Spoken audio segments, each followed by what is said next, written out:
Huge, colossal, monstrous.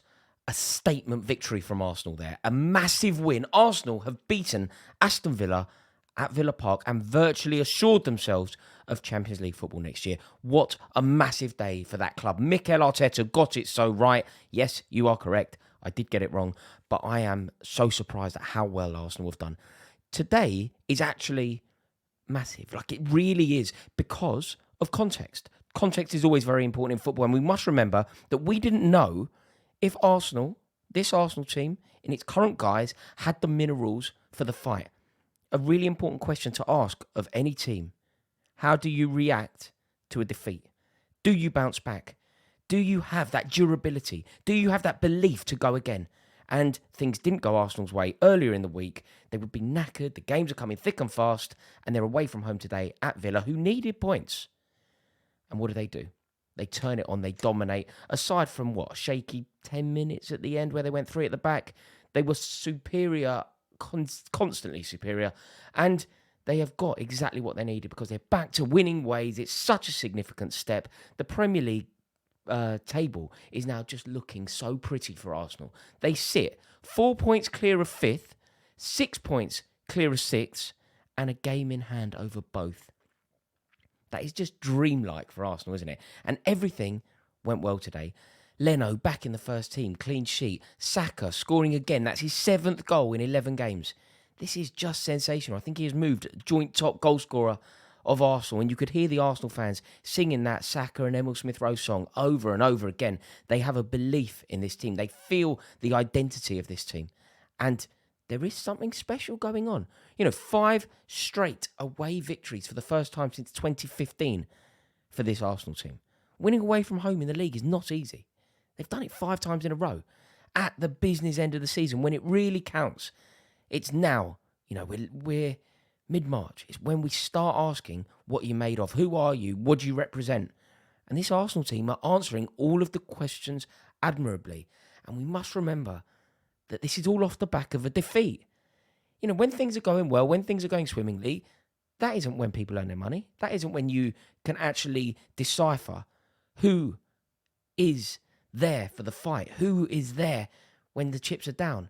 When things are going badly, that is when you stand up. And for Arsenal, I'm not suggesting it was going badly, but they had a defeat, and we didn't know if it was going to be the start of something falling apart. I think if you were a Tottenham or a Manchester United fan hoping that your team gets into the top 4, you would have looked at what happened against Liverpool and think, okay, there is a glimmer of hope here. There is a chink in this Arsenal armour, and Arsenal have slammed the door shut in your face. That is what this Arsenal team have done. It was huge. And do you know what you have to say? You have to just say to Arsenal, fair play.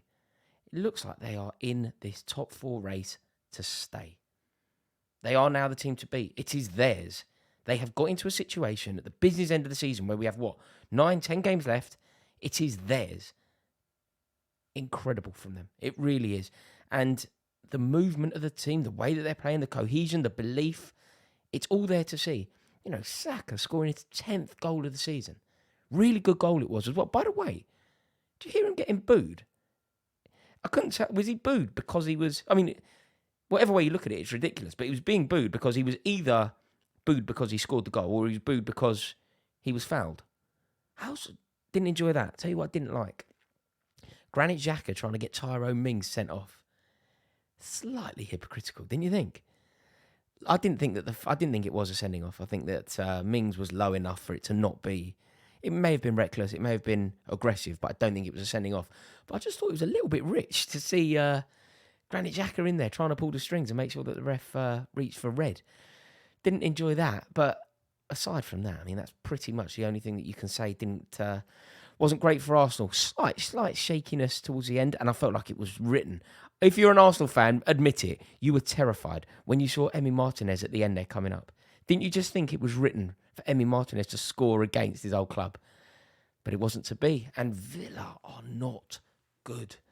They really aren't. I'm not sure what's going wrong, but it's not good. But we shouldn't focus on that. We should talk about how well Arsenal played, how slick they were, how brilliant Smith-Rowe was, and the fact that Arsenal still haven't conceded a goal from corner and managed to keep Aston Villa to no shots on target. No shots on target for a home team. It's not good enough from Villa there. Not good enough at all. And that vulnerability that I was talking about towards the end. I think Holding came on, didn't he, when Odegaard went off, and that sort of five at the back that they went to, which was done obviously to try and shore up the back line for the final few minutes. I think it actually opened up a slight vulnerability. I'm not sure if Arteta will use that tactic again, because up until that point, it felt like it was fairly easy for Arsenal. But that defensive move, to me, felt like they invited more pressure on. They should have just continued playing their game, because I think that they were sensational. I've seen it all over, by the way. I'll tell you who's not getting the plaudits that they deserve today. How good is Thomas Partey? Thomas Partey, excellent today. Absolutely excellent. He's a completely different player in 2022, isn't he? The player that he has been since the turn of the year, it's just unrecognisable. I think he had that sending off. But take that away, I just think he's been amazing. And look, everybody's going to talk about Saka. And when you scored a winning goal, chances are you will be man of the match. That's generally how people do it. But I thought that Thomas Partey was truly sensational today. I'm not saying that Saka wasn't, obviously. And Saka in the first half, prior to that foul, was unplayable at times. But I think he softened slightly in the second half, whereas Partey was just majestic throughout. Saka's been speaking about it. He says that it's a very big win, and he's actually noted the point that I made. He has said, this quote has just come in, he said that it's a very big win. On the back of the Liverpool defeat, today was even bigger. That is exactly what I think. The fact that Saka has acknowledged it means that it probably tells you that there was a point to prove. They had to bounce back. They had to come back strong. And, I mean, they really did.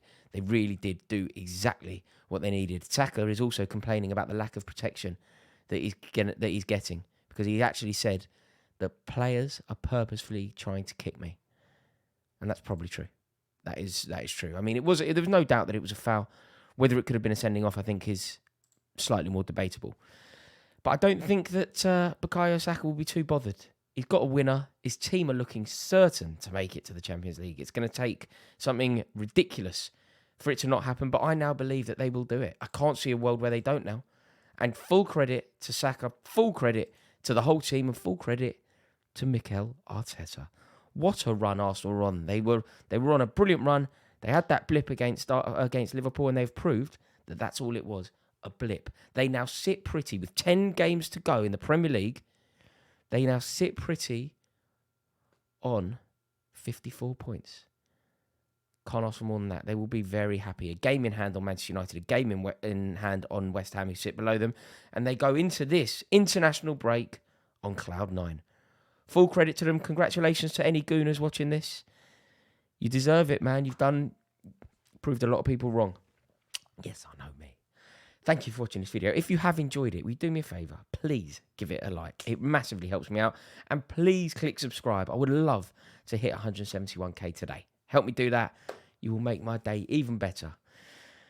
Really looking forward to Chelsea making it through and into the hat in the cup. So I will speak to you all a bit later, I'm sure, or I may be on the road for this one, popping up to the Lake District. So I may not be able to do the Chelsea one, so we might have to do it in the morning, regardless of how it goes. Hope that's okay. Have a wonderful Saturday in a bit.